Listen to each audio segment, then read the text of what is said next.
नमस्ते। मैं हूं संजय दीक्षित और आप देख रहे हैं दी जयपुर डायलॉग्स। आजकल हमारे पंचमक्कारों ने यानी कि वो जो एक हमारे यहाँ का liberal Islamist Marxist evangelist mafia है, उसने एक नया शगुफा उछाला है। और वो नया शगुफा जो है भाइयों, आप तो जानकर हैरत होगी कि उसको पश्चिम के कुछ तथाकथित बुद्धिजीवियों ने भी उठा लिया। यानी कि एक बड़े एथीस्ट हैं रिचर्ड डॉकिंस, कुछ लोगों ने नाम सुना होगा। उन्होंने एक ट्वीट किया और उसमें वो कहते हैं कि जितना बकवास इस्लाम है उतना ही बकवास हिंदूवाद है।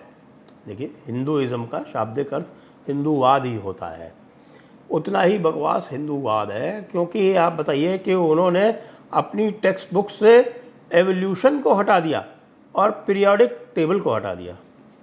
अब इन मूर्ख राज नमस्तभ्यम श्री रिचर्ड डॉकिंस को ये कौन बताए कि ये जो पीरियोडिक टेबल्स और जो मेटलर्जी, नए मेटल्स और साथ में जो एवोल्यूशन का जो कॉन्सेप्ट है वो महोदय आपको हिंदू वैज्ञानिक लिटरेचर में पूरा मिल जाएगा।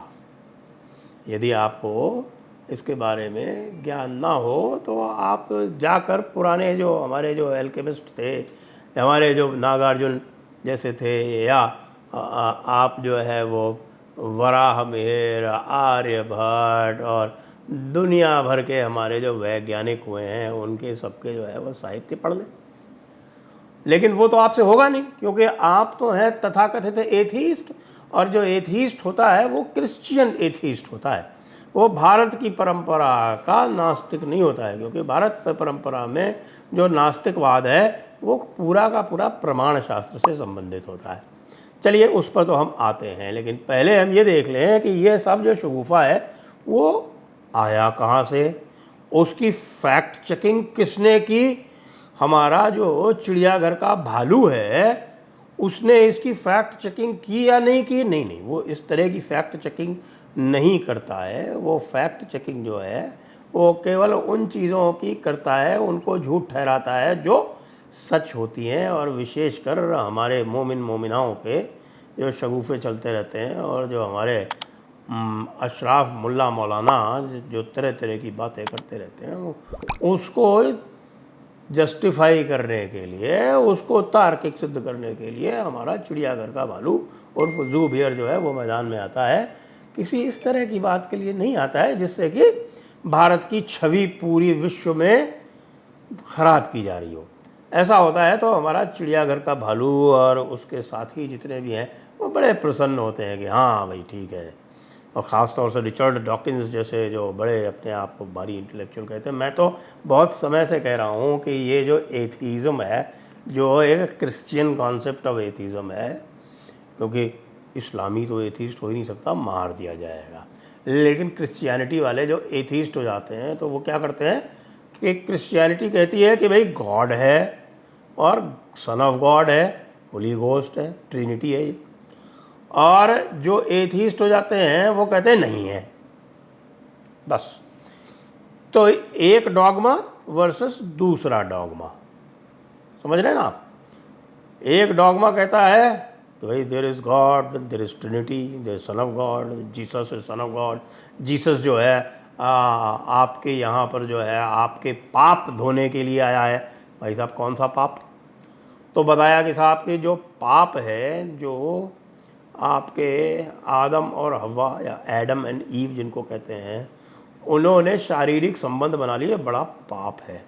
ऐसा भाई हमारे सनातन धर्म में तो कहीं है नहीं, क्योंकि सनातन धर्म में तो आप ये जानते हैं कि धर्म, अर्थ, काम और मोक्ष ये चारों पुरुषार्थ हैं, और इन चारों के एक संबंध से और इनके एक पारस्परिक तारतम्य से ही मोक्ष की प्राप्ति हो सकती है, यानी जो काल चक्र है उससे मुक्ति हो सकती है। तो सनातन धर्म में तो ये है नहीं। तो भाई लोग जो हैं वो ये फिर क्या बकवास करते घूम रहे हैं। हम सभी जानते हैं कि भाई हमारे यहाँ जब पढ़ाया जाता है, हमारे धर्म में पढ़ाया जाता है, तो धर्म में भी आता है कि जो एवोल्यूशन है उसी की पुराणों में जो दशावतार का सिद्धांत आया है उसकी प्रेरणा भी वहीं से हुई है। आप देख लें 10 अवतार कौन कौन से हैं, कहाँ से आरंभ होते हैं। सबसे पहले जलचर यानी मत्स्यावतार, उसके बाद उभयचर यानी एम्फीबियन, एम्फीबियन जो है वो आपके फिर आ गए कौन से, कूर्मावतार, कच्छप अवतार। फिर उसके बाद तीसरे अवतार कौन है, तीसरे अवतार वराह अवतार है। वराह अवतार कौन है, वो पशु है। और एक एक स्टेप ऊपर आ गए आप, जलचर, उभयचर, थलचर। फिर चौथा अवतार कौन है, चौथा अवतार एक बड़े छोटे कद का एक ब्राह्मण है, वामन अवतार। फिर उसके बाद फिर पांचवा अवतार कौन है, नहीं छोड़ गलत बोल गया, वामन अवतार तो उसके पहले है नृसिंह अवतार।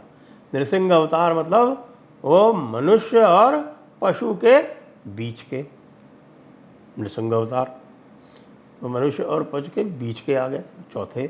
पांचवें हो गए वामन अवतार। और फिर छठे कौन है, छठे हैं परशुराम जी। और परशुराम जी जो हैं वो एक अत्यंत क्रोधी ब्राह्मण हैं। वो उनके अत्याचारियों का संहार कर देते हैं और उनकी जो भावभंगिमा बनाई गई है वो बड़े एक क्रोधी व्यक्ति की बनाई गई है। जैसे आप सोच सकते हैं कि जब सृष्टि के आरंभ में मनुष्य रहा होगा तो उस समय वो किस प्रकार से एक, जिसको हम कह सकते हैं कि एक वनवासी व्यक्तित्व के लगभग उसकी आप दे सकते हैं। मैं वैसे परशुराम जी बहुत श्रद्धेय हैं, लेकिन जो उनका व्यवहार है वो ये कह सकते हैं कि वो सौम्य तो नहीं। तो ये एक यहाँ तक पहुँचते हैं। और उसके बाद फिर है भगवान राम, जो पूर्णावतार से थोड़े से कम हैं, यानी कि 7वें अवतार जो है भगवान राम, वो मर्यादा स्थापित करते हैं, यानी कि सभ्यता के उत्कर्ष की ओर ले जाने के लिए एक कलम। फिर है कृष्णावतार, वो तो पूर्ण अवतार है। पूर्ण अवतार क्यों है, क्योंकि वह हर स्तर पर, यानी कि आदि भौतिक, आदि दैविक, आध्यात्मिक, व्यावहारिक, हर स्तर पर पूर्ण है। कलाओं में भी निपुण है और ललित कलाओं में भी निपुण है और क्षत्रिय धर्म में भी निपुण है, हर धर्म में निपुण है वो, इसलिए वो पूर्णावतार कहलाए। फिर उसके बाद जब है वो कलयुग आ जाता है, तो कलयुग में शांति के लिए बुद्ध का अवतार होता है। कई लोग उसको गौतम बुद्ध से जोड़ते हैं, कई लोग उसको एक और बुद्ध उनसे पहले उसके बाद उसकी बात करते हैं। और फिर अंत में कल की अवतार की कल्पना इसलिए की गई है कि भाई जब ये पृथ्वी जो है वो बिल्कुल एक विनाश की ओर जाने लगती है, असुरों का आधिपत्य हो जाता है जैसा आजकल हो रहा है, तब कल के अवतार होकर इन आसुरी शक्तियों को नष्ट करके पुनः सत्युग की स्थापना करते हैं। कुछ लोग कहते हैं सीधे सत्युग आता है, कुछ लोग कहते हैं कि फिर ये रिवर्स डायरेक्शन में चलता है, यानी कि कलयुग द्वापर। तो भाई ये जब जिस हिंदू धर्म में इस प्रकार से पुराणों में एक पूरी की पूरी एक विकास की थ्योरी, विकास का सिद्धांत जो है इस रूप में स्थापित कर दिया गया, यानी आदिदैविक रूप में, तो भाई उसको जो है एवोल्यूशन से क्या समस्या होगी, मूर्खराज रिचर्ड डॉकिंस। वैसे भी हमारे यहाँ जो नास्तिक और आस्तिक का जो संबंध है वो केवल प्रमाण शास्त्र से संबंधित है, डॉगमा नहीं है। वो केवल ये कहता है कि भाई प्रत्यक्ष प्रमाण को, केवल प्रत्यक्ष प्रमाण को मानने वाला जो है वो चार्वाक होता है। वो ये कहता है कि मैं केवल प्रत्यक्ष प्रमाण को मानूंगा, वो भी प्रत्यक्ष प्रमाण कौन से, जो हमारी इंद्रियों के प्रमाण, उसके अतिरिक्त नहीं मानूंगा। अब आप ये देखें कि हुआ क्या कि एवोल्यूशन को 10वीं कक्षा से उठाकर 11वीं में डाल दिया गया और पीरियोडिक टेबल को 10वीं से उठाकर 12वीं में डाल दिया गया। अब हमारे रिचर्ड डॉकिंस एथीस्ट किंग जो हैं, उनको ये भी नहीं हुआ कि ये वो चेक कर लेते हैं और सीधे हिंदुज़म पर आगे साहब कि हिंदूवाद जो है वो बड़ा घातक है और इस्लाम की तरह मूर्खता से परिपूर्ण है। रिचर्ड डॉकिंस, सबसे अधिक मूर्खता से तो तुम परिपूर्ण हो, जो तुम बैठकर ये निर्णय कर लेते हो कि भगवान है या नहीं है। यदि तुम थोड़े से भी बुद्धिमान होते तो तुम ऐसा ना करके ऋग्वेद का नासदीय सूक्त पढ़ते। और वो नासदीय सूक्त जो है उसकी जो पूरी परिकल्पना, उसमें देखो वो क्या कहते हैं कि मुझे नहीं पता कि भगवान है या नहीं है, ये सृष्टि से पहले कुछ था या नहीं था, देवता थे या बनाए गए, ये देवताओं ने मनुष्य को बनाया, ईश्वर ने मनुष्य को बनाया, मनुष्य ने ईश्वर को बनाया, ये इसका हमें कोई जानकारी नहीं। 10.129 ऋग्वेद, ग्रिफिथ का ही ट्रांसलेशन पढ़ लोगे तब भी समझ में आ जाएगा। हालांकि ग्रिफिथ का ट्रांसलेशन तो थर्ड रेट ट्रांसलेशन है फिर भी। तो अब हमारे जो भाई लोग हैं, हमारे वैसे भी इस्लामियों को तो अब क्या बोलेंगे, उनके लिए तो धरती आज भी चपटी है। और वो जो चपटी है, वो चपटी में भी जो वो गोल चपटी है या रेक्टेंगुलर चपटी है, ये अभी तक नहीं बता पाए हमारे इस्लामी भाई, और ना हमारे क्रिश्चियन भाई बता पाए, क्योंकि चपटी तो उनके यहाँ से ही आई है ना, आरंभ तो वहीं से हुआ है। तो जो लिबरल लोग हैं, जो अपने आप को तथाकथित साइंटिफिक बताते हैं, यानी कि वैज्ञानिक पद्धति वाले बताते हैं, जिनको वैज्ञानिक पद्धति की कोई जानकारी नहीं है, क्योंकि वैज्ञानिक पद्धति के जो 4 अंग हैं उसमें फॉल्सिफाइबिलिटी बहुत ही महत्वपूर्ण है।